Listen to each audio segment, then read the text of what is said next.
Hello, it's Shari here today, and I'm going to be making this card with an encouraging sentiment using lots of alphabet stamps. So let's get started. So I've got some narwhal cardstock cut to an A2 size card, and I'm going to be using 3 different alphabet sets. Here's a little sneak peek. I did plan out my words, so I don't usually show you my messy sketches. But I'm going to start by making the background on this narwhal cardstock. I'm going to be using some Yeti ink and the cloud stencil and a blending brush. So I'm just going to figure out where I want to start, and I'm going to start at the top on this one and work my way down. So I'm just going to pick up that ink with that brush. I'm going to tap it off a little bit onto my mat or onto a scrap sheet of paper. You don't need a lot since this is pigment ink, it's going to show up. So just a light hand and just build up the ink as you go. So then when I'm ready, I'll shift it down and I'll move it. I'll turn this stencil so that my clouds are different on every layer that I make. I did decide to start putting a little bit of washi tape so it didn't shift around too much, and that helped it stay in place as I blended that ink up off that stencil onto that dark gray cardstock. So I'm making a stormy sky. And this is going to be kind of the top part of my card.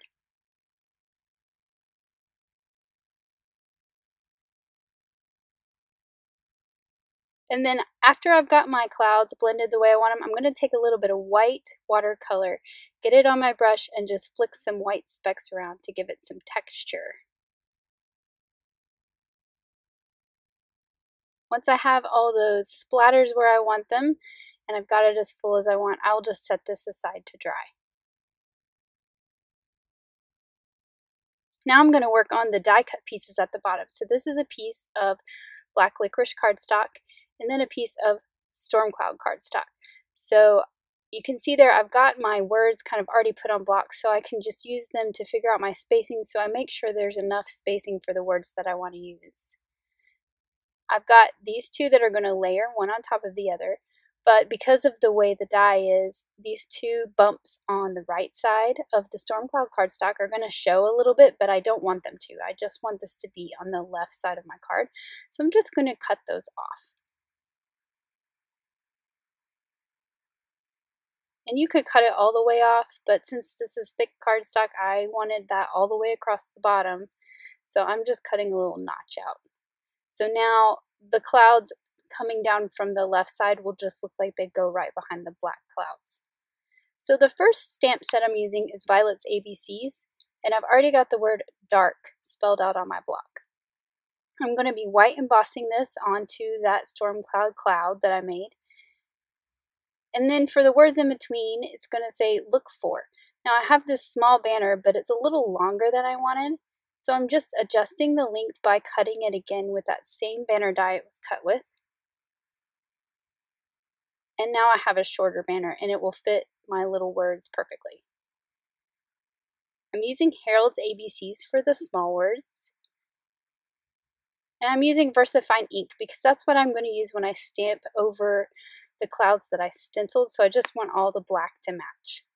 Now I'm going to add the word stars in white embossing using Claire's ABCs to the black cloud. So you can see I've already used my embossing tool. I'm just going to lay my little banner there for spacing. I have the word stars spelled out on my block because there's only one capital S in this stamp set. So I'm going to go ahead and put the embossing on that, and then I'll just add the last S separately. And then I will just heat that up with my heat tool and melt that embossing powder. Now, when I have dark cardstock like this, I like to go over it with my chamois just to get that extra anti-static powder off. I'm going to add some flecks of gold watercolor to both of these pieces in the different shades of gold, just to look like stars and make it match the flecks that are on the cloudy piece that will be above. Now for the rainbow part of my card, I have some 1/8" strips of glitter cardstock here.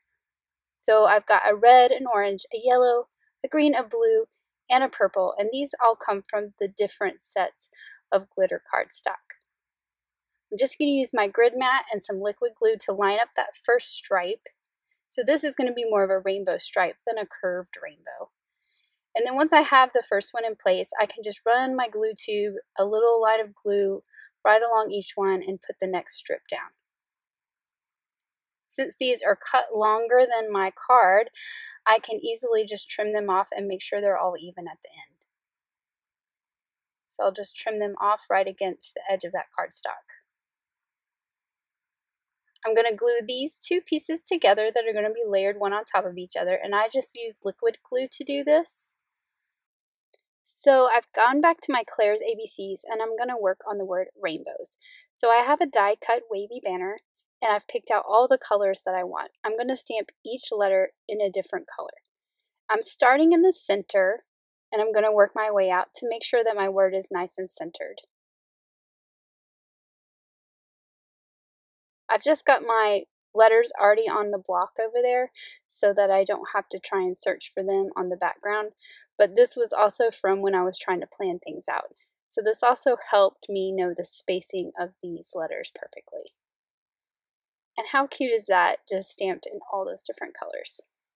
So now for some assembly. I've got some foam tape on the back of those clouds that I glued together earlier, and I'm just going to layer that on the bottom of this panel that I'm creating.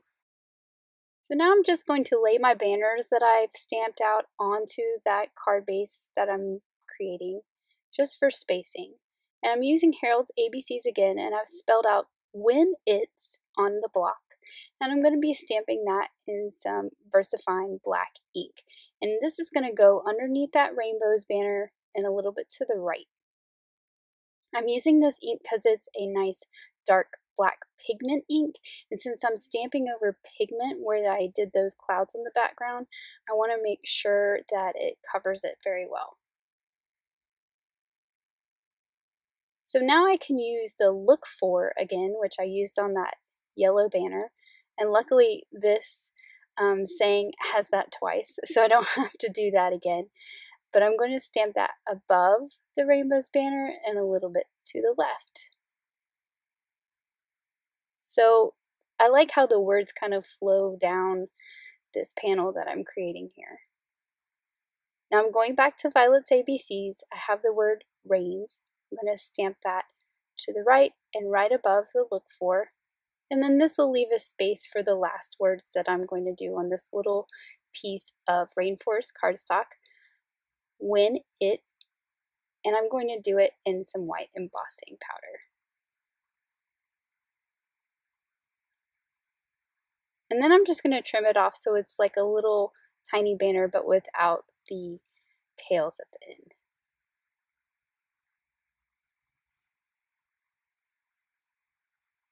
So before I start putting these banners on, I'm just going to glue this whole panel to a card base using some strong adhesive. And then I've got some foam squares on the back of this wavy banner. And then I'm going to use some thin foam squares on the back of these smaller banners so they don't pop up quite as much. Also because the clouds at the bottom are already popped up on foam tape.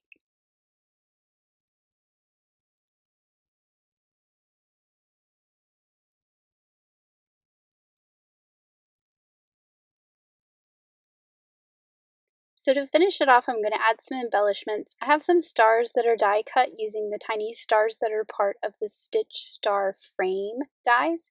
And these are cut from yellow glitter cardstock to go with my glittery rainbow. And then I also have some raindrops, and these are cut with dies in the Stitched Umbrella die set. And these are cut from the blue glitter. And here is the finished card. I just love the sentiment. When it rains, look for rainbows. When it's dark, look for stars. And I think this is a great encouraging card that anyone would love to get in the mail. Thanks for watching. Have an amazing day. Bye.